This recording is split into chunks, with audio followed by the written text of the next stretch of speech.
Hello, do you know the subtraction number bonds for the number 6? If you don't, that's great because we're going to teach you that today. So, subtraction for number bonds, what that means is what two numbers subtracted, so taken away from another, equal the number 6.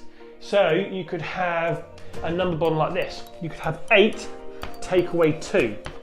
Now that's a great number bond for 6 because together they equal 6. So that's a great one. Or you could have another one like this. You get 10 take away 4 because that's another variation which also equals 6. Okay? Now you're going to use your head for this one and you're going to do it on your own. What about this one? Does this equal 6? So this is another subtraction bond. Okay? Is that correct?